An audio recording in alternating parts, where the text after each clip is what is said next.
agora, Brasil? Nós estamos numa das crises mais profundas da história do nosso país. Não só uma crise econômica, essa já muito grave, nós estamos na recuperação econômica mais lenta da história das crises brasileiras. Uma crise política com um governo de devastação. Uma crise ética, uma crise de destino, de esperança no nosso país. Mas para a gente entender como agir, entender o que está acontecendo, é preciso, antes de tudo, saber como a gente chegou até aqui. Entender o que aconteceu nas eleições de 2018 nesse país. Um ponto, cada vez mais evidente, para qualquer observador com mínimo de isenção, é que as eleições foram marcadas por uma fraude, por um pecado original, que foi a retirada do Lula do processo eleitoral de forma ilegítima, de forma ilegal, praticada por um juiz que atuou em conluio com o Ministério Público e que depois recebeu a recompensa do seu gesto, tornando-se ministro da Justiça do vencedor, que foi beneficiado pela sua conduta. Mas também o clima, o ambiente político que marcou o país. Teve a retirada do Lula, mas teve também uma eleição em que não tinha espaço para se debater projeto, futuro, perspectiva. Tanto é que o candidato que ganhou não disse uma palavra sobre o que pretendia para o Brasil. Faltou na maioria dos debates, mesmo depois de recuperado do atentado que sofreu, foi à televisão e se recusou a ir aos debates. A eleição foi marcada pelo medo, pelo ódio, uma atmosfera sufocante, de rejeição à política, de que nada presta, que foi, de algum modo, também produzida pela própria Operação Lava Jato. O combate à corrupção é necessário, precisa ser apoiado por quem quer que defenda a democracia nesse país. Agora, quando o combate à corrupção se subverte numa partidarização, num processo de perseguição política, como hoje é muito evidente que aconteceu com a Lava Jato, desrespeitando garantias constitucionais e politizando a justiça, ele se transformou em instrumento de um projeto político no Brasil. Eu não tenho hoje muitas dúvidas em dizer que, da mesma forma que lá na Itália, a Operação Mãos Limpas, que também devastou o sistema político italiano, colocou partidos na ilegalidade, prendeu dezenas de políticos, o resultado dela, talvez naquele momento não voluntário, mas o resultado dela foi não o fim da corrupção na Itália, mas a eleição de Silvio Berlusconi, um dos maiores corruptos e devassos da história italiana. Aqui no Brasil, a Lava Jato, aí sim como um projeto político, levou a eleição do Bolsonaro. Agora, seria um erro a gente acreditar que os 57 milhões de brasileiros que votaram no Bolsonaro no segundo turno pensam como ele. São tão ruins como ele, fascistas, defensores da ditadura, da tortura? Não. É óbvio que tem um núcleo duro que defende isso na sociedade brasileira. Há muita gente que sempre defendeu isso. Agora, a maioria dos seus eleitores votaram por desilusão, porque buscavam um salvador da pátria diante de um sistema político em ruínas. Esse foi o caldo que levou à vitória do Bolsonaro. A maioria dos eleitores não tem posições tão atrasadas como a dele. O Brasil é melhor que Jair Bolsonaro.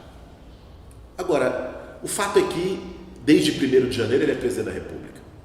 E tem feito um governo de destruição nacional, um governo de guerra, literalmente. Ele usa táticas militares para governar. Bolsonaro, diferente de presidentes anteriores, ele não tem qualquer interesse em ter uma relação equilibrada com as instituições, ao contrário, ele esgarça, ele estoura a corda com o Congresso, com o Judiciário, com o conjunto das instituições. Mais que isso, ele não quer ter uma relação de maioria com a sociedade brasileira. Ele quer pregar e radicalizar a sua minoria. E ele usa táticas militares para efetivar isso. Desde uma guerra híbrida, que nós vivemos no Brasil nos últimos anos, uma tática internacionalmente produzida, mas no caso dele, também táticas como a saturação, uma tática de operações militares, que é você atacar em vários flancos ao mesmo tempo para deixar o inimigo sem reação. O país fica perplexo quando acorda de manhã e vê o presidente xingando a primeira-dama da França, Depois, antes do almoço, ele já está dizendo que as pessoas devem defecar um dia sim, um dia não, para salvar a Amazônia. Depois, no começo da tarde, ele diz que Brilhante Ustra é herói nacional. E no fim do dia, ele está indicando o filho embaixador. Ou seja, isso é uma tática, isso não é por acaso. Isso é uma tática de saturação para deixar a sociedade sem reação, deixar a oposição sem reação. Bolsonaro governa com uma lógica de guerra.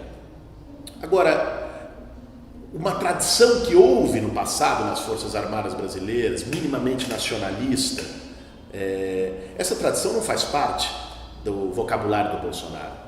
Não é? Ele é um governo entreguista, lesa-pátria, que ataca a soberania nacional, um alinhamento vergonhoso com os Estados Unidos, nojenta a relação dele com Donald Trump. A entrega da base de Alcântara agora para os Estados Unidos, operada por esse governo. No tema da Amazônia, quer dizer, ele devastando a Amazônia usando o argumento da soberania nacional, uma mentira deslavada. Ele mesmo, no mês de abril, já tinha dito que pretendia uma parceria com os Estados Unidos para a exploração da Amazônia. Não tem qualquer preocupação com a soberania. No caso da Amazônia, nós sabemos bem, é o interesse do agronegócio, é o interesse da mineração que ele representa. Agora, para além disso, junto com essa aliança perversa, desse autoritarismo estreito, perigoso, sombrio do Bolsonaro, com o setor mais neoliberal do mercado financeiro, representado pelo Paulo Guedes.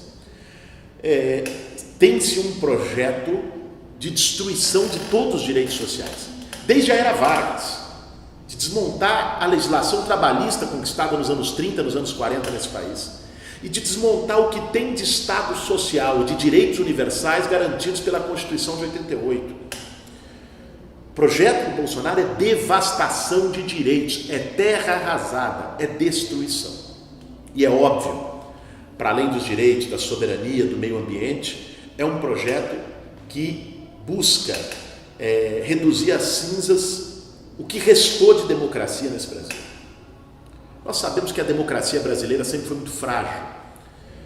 O Boaventura de Souza Santos fala em democracias de baixa intensidade, uma democracia que sempre teve uma série de mecanismos de minimizar a interferência popular, né? De controle por cima, desde a transição democrática. Ela nasce no fim da ditadura militar, numa transição arranjada, com um centrão constituído, como as transições costumeiramente aconteceram na história desse país. Agora, foi conquistado um ambiente democrático de liberdades, liberdade de manifestação, liberdade de emprego, liberdade de expressão, liberdade de organização política, que de algum modo construiu a vida política e social brasileira nos últimos 30, 40 anos. E isso está ameaçado por Bolsonaro. O presidente da República que diz que um jornalista que publica o que ele não quer deve ir em cana. Um presidente da República que diz que as oposições têm que escolher entre a cadeia e o exílio. Os vermelhos têm que ser varridos do país. Um presidente da República que ataca movimentos sociais como criminosos e terroristas. É isso que está em jogo. Um projeto que ameaça o mínimo de convivência democrática e vai destruindo as relações políticas no país. Até onde isso pode dar é difícil dizer hoje. Mas, visivelmente, o objetivo do Bolsonaro é caminhar cada vez mais para rupturas institucionais e para o enfraquecimento de contrapesos que ainda impedem que o seu poder avance no país. É verdade, nós estamos aqui falando no final de 2019. Bolsonaro se desgastou muito, né? Perdeu metade do seu capital político. Na última pesquisa, 30% de aprovação, quando no começo do ano tinha 60%. Essa sua política de pregar para os convertidos raivosos, a sua completa falta de resultado na economia real e popular, desemprego galopante, trabalho informal crescente, situação do povo piorando a cada dia, serviços públicos devastados, universidades sem ter como pagar a conta de luz, uma política de tesoura que só sabe cortar. Tudo isso também começa a gerar uma antipatia popular, uma rejeição popular mais forte ao seu governo, que abre espaço para que a gente saia dessa situação, supere essa situação que é Bolsonaro como presidente do Brasil. Agora, isso não acontece naturalmente, nenhum processo histórico, né, acontece sem as forças sociais atuarem, as forças políticas se posicionarem e terem a estratégia correta. Por isso, eu acredito que a esquerda brasileira hoje tem uma responsabilidade histórica tremenda. Uma responsabilidade de retomar o protagonismo social e político e uma responsabilidade de derrotar o bolsonarismo, de derrotar o governo Bolsonaro e a sua agenda de destruição do país. Para que a esquerda possa estar à altura de fazer isso, ela tem 3 desafios fundamentais. O primeiro é o desafio da unidade. É preciso entender o tamanho da ameaça, o que é que está em jogo. E a partir disso entender que nós temos que nos esforçar para construir uma frente de enfrentamento ao Bolsonaro, de defesa dos direitos, de defesa da democracia, de defesa da soberania nacional, que tenha também como a sua pauta a liberdade do Lula, porque é hoje um tema democrático fundamental no país, e que tenha na sua pauta um enfrentamento, dialogando com o povo brasileiro, a essa tentativa de destruição completa dos direitos e do Estado social ou do que próximo disso exista no nosso país. Essa frente não pode estar condicionada a arranjos eleitorais. Quem na esquerda hoje atuar com a cabeça em 22 não está entendendo nada do que está acontecendo no Brasil. Se nós não barrarmos esse projeto agora, é difícil saber o que é que vai restar em 22 para se gerir nesse país. É uma devastação muito rápida, acelerada. É uma doutrina do choque sendo aplicada no Brasil. Então, a unidade, acima de ressentimentos menores, a unidade acima de interesses eleitorais, a unidade em torno de uma agenda de defesa dos direitos, da democracia e da soberania é essencial nesse momento histórico. Um segundo desafio é o desafio da gente reconstruir uma oposição de rua. Houve muitas derrotas para o campo popular no Brasil no último período. O golpe, o governo Temer se mantendo no poder, a prisão do Lula, a vitória do Bolsonaro numa eleição, no mínimo controversa, para não dizer fraudada. Isso colocou o campo popular na defensiva, inclusive nas ruas. Nós temos que reacender a chama da mobilização de rua no Brasil. No Congresso, nós temos bancadas parlamentares no nosso campo que são combativas, que são importantes, mas lá nós somos minoria. O jogo lá tem cartas marcadas. A possibilidade de reverter esse jogo, de derrotar o bolsonarismo, está em construir maioria nas ruas. Os estudantes mostraram no primeiro semestre, no mês de maio, que isso é possível, com mobilizações enormes, com mais de 1 milhão de pessoas, jovens, professores nas ruas em defesa da educação. Nós precisamos reacender a mobilização de rua. Não dá para ter um governo de devastação, e, do outro lado, uma oposição domesticada, dócil, bem comportada, que só se manifesta pela internet. Nós precisamos reconstruir isso. Esse não é um desafio de imediato. É óbvio, nós temos que chamar mobilizações, insistir, dar exemplo. A tática do exemplo é essencial em momentos de descrença. Mas mais do que isso, nós precisamos reconstruir a capacidade de mobilização pisando no barro, indo dialogar com as pessoas, fazendo trabalho de base, retomando a presença social e política nas periferias urbanas desse país. Um lugar de onde a esquerda nunca deveria ter saído.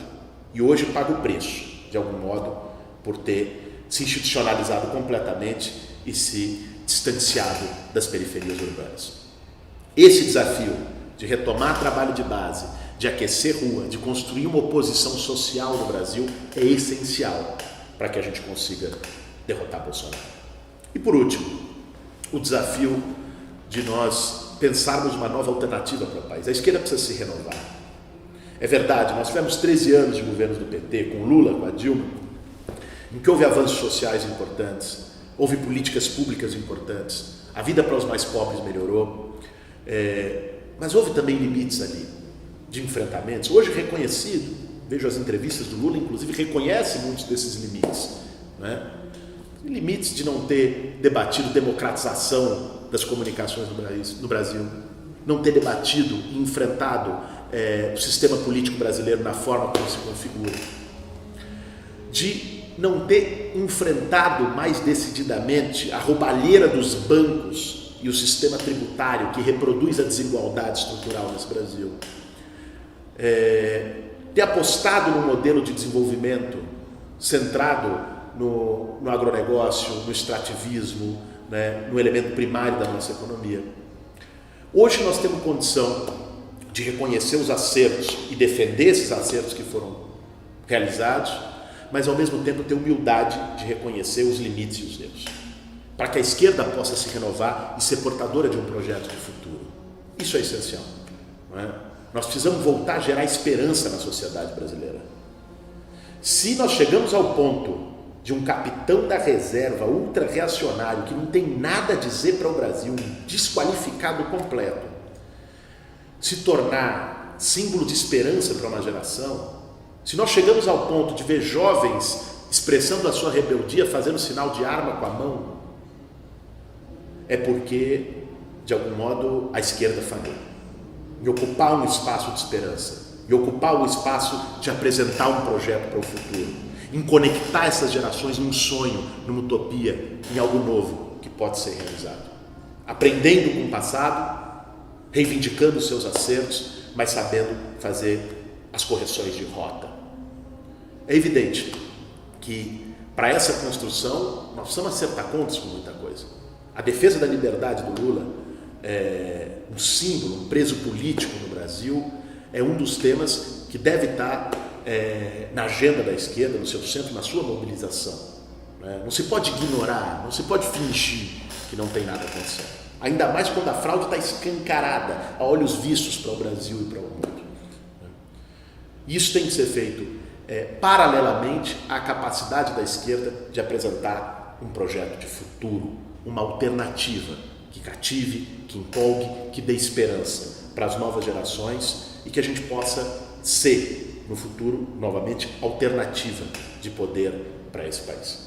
Se a esquerda conseguir realizar esses 3 desafios, ter juízo e ter muita unidade no enfrentamento ao Bolsonaro, ter coragem e ter muita disposição de fazer trabalho de base, de tomar as ruas e ter ousadia para poder apresentar um projeto de futuro, nós vamos ter condições de trilhar os caminhos para superar essa situação dura que nós estamos hoje.